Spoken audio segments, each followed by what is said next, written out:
compare dun sa Gen X na standards ng pagrerelasyon, iba nga yung millennials, no? Si Mary Jo Rapini, anong sabi meron siyang 5 explanations or parang meron siyang 5 points na na-notice sa mga rerelasyon ng mga millennials. Yung unang-una sabi niya, they don't value a marriage license and don't feel the need to get married. They don't value. Okay. Diba? Kasi nga daw, millennials want to experience life before they get married. They're more likely to want their education, career, and income established before seeking a serious commitment. Some were raised by a single parent and therefore find it more acceptable to be single and have a child on their own. Some come from broken homes and don't believe that marriage is a benefit. So nakikita siguro ng mga millennials na parang, ayoko muna mag-commit kasi nakakatakot eh. Diba, baka abutin ko na naman tong gantong broken na pamilya. Ayoko muna. Gusto ko maging sure siguro. Kaya ganun yung thinking nila. Parang live-in lang muna. Pero meron naman dyan, ayaw na lang nila, di ba, yung una niyang explanation, ayaw niya ng para marriage license. Kumbaga magsasama pa rin, magsasama tayo. Hindi lang tayo married. Hindi lang tayo married by church, married by state. Parang ganun. May mga ganun ng scenario eh. For example, ako talaga, for the longest time, hindi talaga ako. Naalala ko dati. Parang, hindi ko, talagang alam ko na, hindi ako magpapakasal. Alam ko yun. Parang, anong nangyari? All the girls. Alam din naman ng lahat, parang open din naman ako sa ganun. Yung mindset? Mindset. Saka tapos yung, marami kasi disadvantage yung marriage. Doon dati sa akin parang, kahit naman ngayon, parang, halimbawa, pinag-usapan namin ni Marla, wife ko. Kahit naman kasal kami, pa rin disadvantage pa rin na, kasi ayoko yung pagsasamahin yung, yung assets nyo, properties, di ba? Halimbawa siya, mas marami siyang property sa akin, mas marami siyang pera. Hindi fair sa kanya. Hindi fair dun sa isa, hindi fair sa kanya. Tapos ngayon, kami magkasama yung properties namin, equally, pag, di ba, parang magkaroon man ng separation, halimbawa, masama pala akong tao. Hindi naman alam ng pamilya niya, hindi niya alam. Tapos nilabas ko lang nung nagpakasal kami. Ang hirap niya ngayon tuloy. May mga ganun. So may fear ka? Parang yun yung fear mo nun? Hindi para sa akin. Tapos parang wala din naman. Parang siguro yung sense of commitment. Hindi pa rin. Wala ka noon. No? Parang ang hirap makommit dun sa based sa mga nakikita natin, di ba? Siyempre, sa mga magulang natin, sa mga magulang ng may iba. Mga anak na. Mga napapanood mo sa telenovela. Di ba? Ganyan. Saka, yun. Tapos sa mga actual talaga, pag may pamilya ka na, may mga anak ka na, yun na yung magiging buhay mo. Para makikita mong ganun eh. Ako, bata pa lang ako, parang may sariling pangarap na ako eh. Na parang mamumuhay ako mag-isa, pupunta ako sa ibang lugar, tapos mamumuhay lang ako doon. Millennial ka nga kung ganun. Yun yung describe dito eh. Tapos nung na-meet ko naman si Marla, parang hindi ako naniniwala sa marriage, pero naniniwala ako sa kanya, sa amin. Parang ganun. In a sense. Parang marriage by accident na nga lang yun din yung nangyari sa amin kasi dapat magka-Canada kami. Para mas mabilis mag-ibang bansa, magpapakasal tayo. Pero dati talagang pag sinabi mong pagpapakasal, takot na takot ako. Kasi pwede naman nga kasi magsama eh. Pwede naman, same din eh.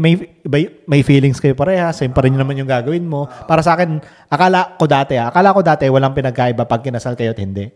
Di ba minsan, kahit naman mag-asawa na, yung ibang, may mga classic example nung unfaithful pa rin eh. Mga nambababae pa rin yung hindi nagwo-work out yung mga nagwo-work out or yun nga, unfaithful. Mga babae, mga lalaki, di ba? Nagkakaroon pa rin ng ganong senaryo. So, same pa din. Tapos, pag nagkaroon pa ng ganong unfaithfulness, mas mahirap, di ba, maghiwalay.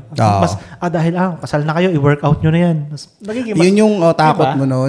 Nagiging parang, Pero nung sa amin, nung si Marla na, ito, sa example ko lang, nung sa amin na, naging madali na siya. Parang, sige, tara, pakasal na tayo. Pag nalaman mo na siya na yung the one.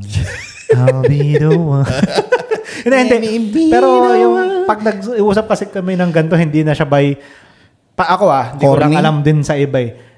Pag mas logical sa akin, mas madali. Pag hindi na siya emotional, hindi na siya yung yung nag-wavelength kami by logic.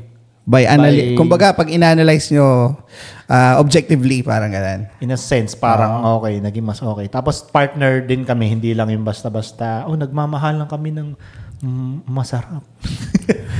Pag yung alam mo partner mo na, yun. Ano na siya magkakaroon ka ng starting line ulit, parang panibagong book ulit, o panibagong buhay naman. Tapos na yung ganun. Ayun yung sa part ko Siyempre, ikaw, nag-enjoy ka pa sa single life. Okay lang ako. Pero marami, di ba may mga nababasa ako, may mga nagsasabi din sa akin, hahanap ka daw ng tao na magiging best friend mo.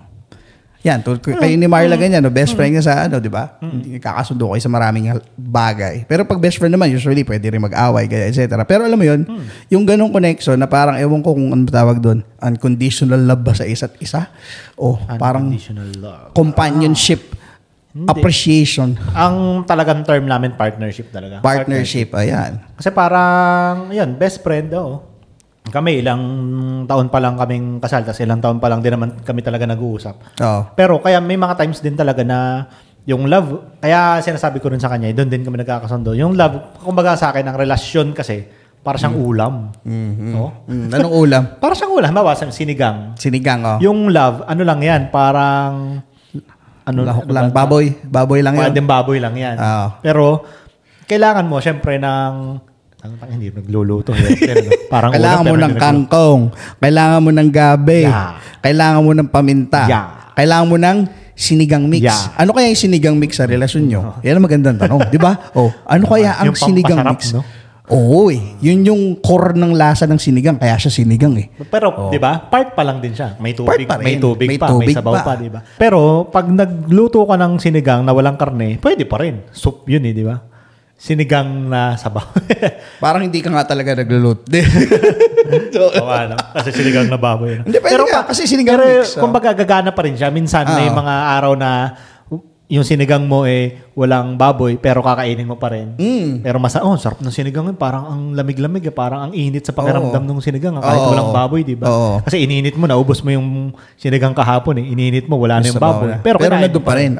Pero kumbaga ganun, part lang siya nung lang, ingredient lang siya. Pero dapat meron diyang trust, may, loyalty, parang John Cena. Loyalty, respect. Loyalty, respect. Tsaka siguro. Parang mga ganun. Marami siyang Sabihin natin yung sinigang mix ay yun yung parang goals nyo sa buhay. Di ba? Parang magandang analogy siguro yun. Kasi yun yung mag-differentiate sa inyong dalawa.